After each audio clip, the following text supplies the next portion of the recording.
नमस्कार. तू ही रे माझा मितवा ह्या मालिकेमध्ये आज आपण पाहत आहोत. इथे छान प्रकारे जेव्हा ईश्वरी तयार होऊन आलेली असते, तिला पाहिल्यानंतर मामा म्हणत असतात, आज सात्विका ताईची आठवण झाली. तू ताईचे घातलेले दागिने खरंच तुझ्यावर खुलून दिसतायत. माझी ताई पण अशीच तुझ्यासारखी शांत आणि प्रामाणिक दिसायची, सोज्वळ दिसायची. त्या दागिन्यांमध्ये आज तुला पाहिल्यावर मला सात्विकाची आठवण येते.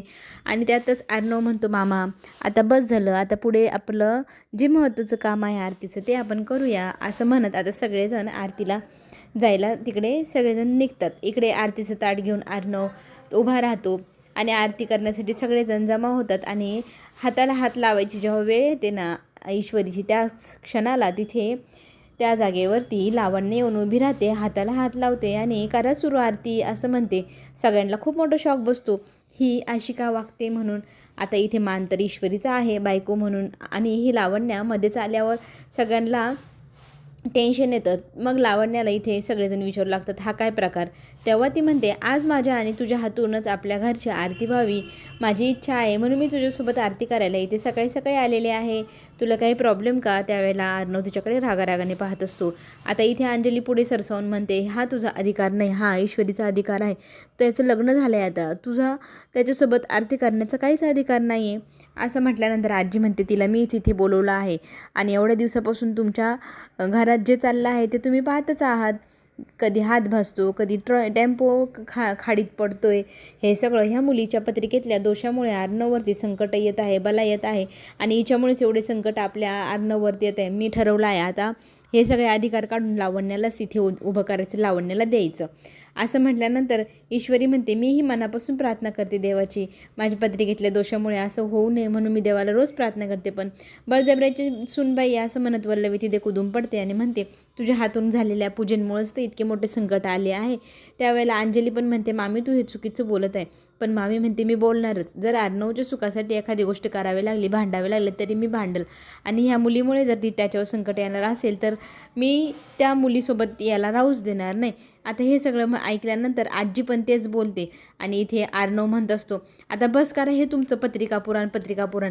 मला नाही ह्या पत्रिकेचं ऐकून ऐकून आता कंटाळा आला आहे. इथून पुढे कोणीही माझ्यावर आलेले संकटाचा दोष माझ्या बायकोवर, ईश्वरीवर कोणी द्यायचा नाही.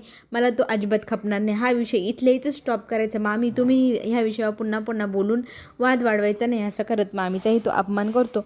आणि सगळ्यांना तो आता इथून पुढे कोणीही माझ्या ईश्वरीला बोललेलं मला चालणार नाही म्हणत लावण्याला तो सांगतो, मी लग्न झालेलं विवाहित पुरुष आहे, मी माझ्या बायकोसोबतच पूजा करेल, आरती करेल, तेव्हा तू मागे सरकली तरी चालेल. असं म्हणत तिला तो मागे सरकायला सांगतो आणि त्याच्याच बाजूला तो ईश्वरीला बोलवतो. मग दोघंजण हाताला हात लावून छान प्रकारे आरती सुरू करतात.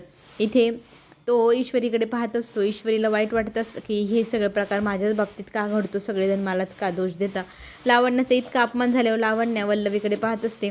दोघींचाही अपमान सारखाच झालेला असतो. दोघेही तोंड घेऊन तिथे उभे असतात, आरती करत असतात. आणि आरती संपन्न झाल्यानंतर सगळेजण आपापल्या कामाला निघून जातात. पुढे आपल्याला इथे पाहायला मिळेल की नम्रता तिच्या आईला कशा ऑर्डर्स देतात, कसे रिसीव करायचे, हे सगळं काही शिकवत असतील कम्प्युटरवरती. तिची आई ते सगळं शिकून घेत असते. खरंच किती अवघड काम आहे. आणि त्याच वेळेला एक घटना घडली. त्यांनी इतकी मोठी मिठाईची ऑर्डर आजच पूर्ण केली होती, तीही बाबांच्या दवाखान्याच्या पैशांचीच सोयी करण्यासाठी. आणि जे होते नव्हते ते सगळे पैसे ह्याच ऑर्डरसाठी वापरून टाकले. आणि ती ऑर्डर वापस आली आहे, ती कॅन्सल झाली आहे, तिचे पैसेही रिटर्न द्यावी लागत आहे.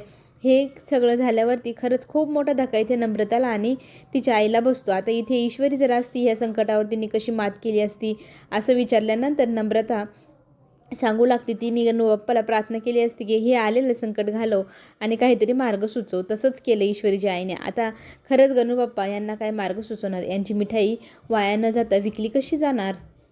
रात्री झोपायच्या वेळेला इथे फन करत असते ईश्वरी. प्रत्येक वस्तू धरते, आपटते, फेकते. तिची ती फेकझोक पाहत अर्णव बसलेला असतो.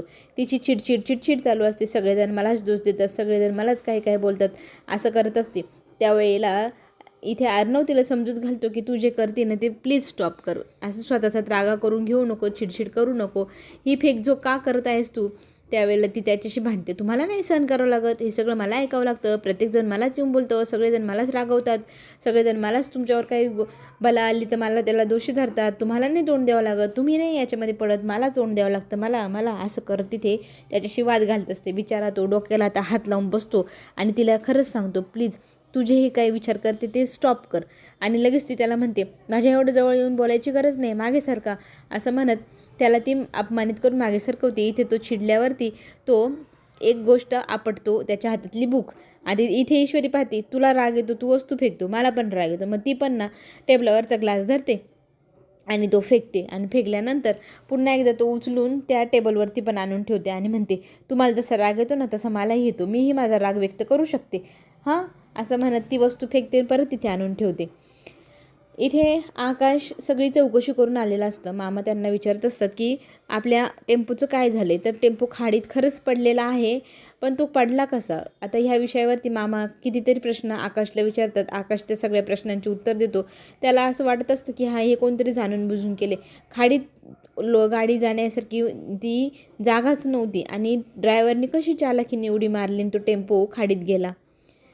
इकडे मात्र ईश्वरीची आणि अर्णवची आदर आपट ऐकल्यानंतर अंजली तिथे रूममध्ये आलेली असते आणि त्यांना प्रश्न करू लागते की तुमच्या दोघांचं पुन्हा भांडण होतं आहे का. मला ना आता भांडणांचा खूप कंटाळा यायला लागला आहे. तुम्ही दोघं भांडलं की माझ्या जीवाला खूप घोर लागतो.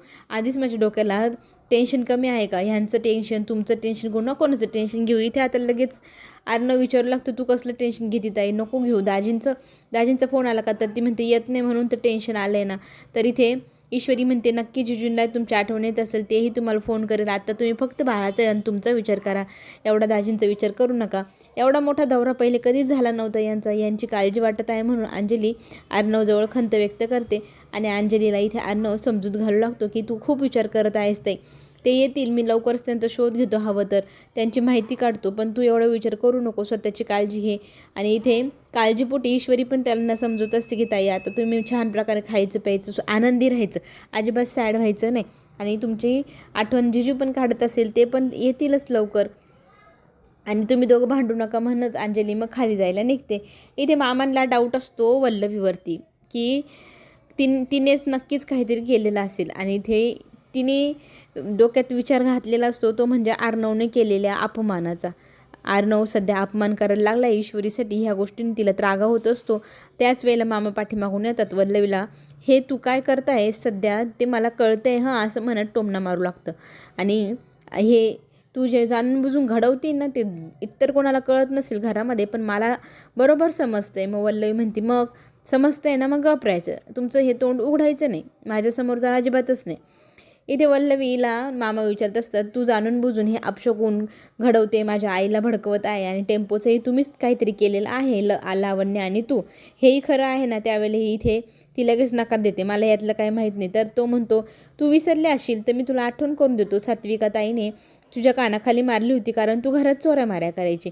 चोऱ्यामाऱ्या इतके दिवस करत होती, पण ह्या वेळेला तू डायरेक्ट ताईचं मंगळसूत्र चोरलं होतं, त्याच्यामुळे ताईने तुझ्या कानाखाली सनसनीत मारली, आठवतं ना. तर ती त्या पुढच्या गोष्टी आठवू लागती.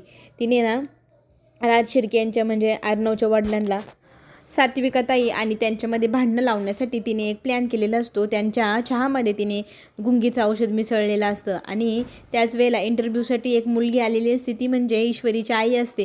त्या मुलीच्या खांद्यावरतीच ते चक्कर येऊन पडतात आणि तिथेच ती त्यांना सावरण्याचा प्रयत्न करत असते. मीडिया तिथे येते आणि हे बघा यांचे काय दिवसाढवळ्या चाळे चालले असं म्हणत त्यांना बदनाम केलं. आणि सात्विकाताईने ह्याच गोष्टीचं टेन्शन घेतलं की माझा नवरा दुसरीकडे प्रकरण करतोय आणि त्याच्यामुळे तिने आत्महत्या केली. हे सगळं वल्लवी आठवत असते. मामा तिला शुद्धीवर आहे आणि तू कुठे हरवली आहेस, तुला आठवत नसेल तर तुला सांगतो मी, तुला कधीच अर्णव आणि अंजलीबद्दल प्रेम नव्हतं, फक्त माझ्या ताईच्या दागिन्यांसाठी तू त्यांना ठेवून घेतलंस.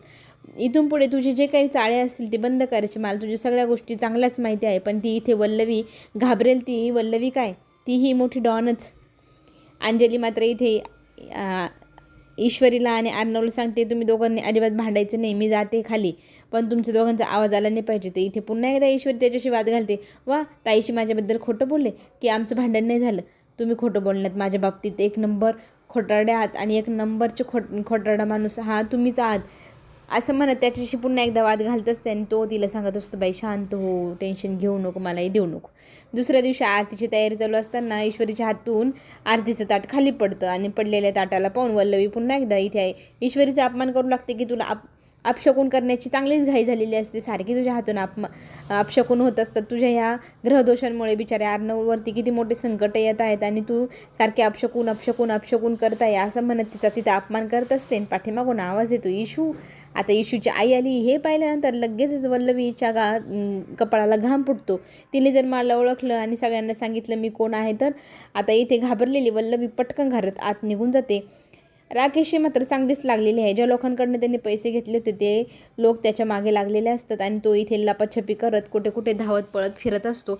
आणि तेच पाटीलनी पाहिलेलं असतं की राकेश हा इकडे कुठे फिरत आहे, त्याला पकडायला 3-4 माणसं त्याच्या मागे पळत आहे. हीच गोष्ट तो फोन करून मामांना सांगू लागतो की राकेशच्या मागे 3-4 गुंड लागलेली होती आणि त्याला मी इथून पळताना पाहिलं आहे, त्याचा मी पाठलाग करतोय. हे ऐकल्यानंतर तो लगेचच मग अर्णवला सांगू लागतो. तर अर्णव म्हणतो याचा अर्थ तो अजूनही मुंबईत आहे, म्हणजे काहीतरी प्लॅनिंग त्याची चाललेली असेल. तर आपल्याला आता सावध व्हायला हवं आणि त्याला लवकरात लवकर शोधून आपल्या ताब्यात घ्या, नाही तर आपल्याला खूप मोठं संकट येईल. त्याला तर मग पुढे येणार आहे आता राकेशचा जो ट्विस्ट आहे, जे मोठं संकट आहे ते सगळं पाहण्यासाठी चॅनलला नक्की लाईक करा, सबस्क्राईब करा. आपण पुन्हा भेटूया. धन्यवाद. आणि तुमच्या सगळ्यांचं असंच प्रेम माझ्यावरती राहू द्या. माझ्या चॅनलला कमेंटमध्ये सांगा तुम्हाला कसं वाटतंय चॅनल आणि कसं नाही. तुमचं भरभरून प्रतिसाद मला मिळतोय, त्याच्यासाठी सगळ्यांचे आभार.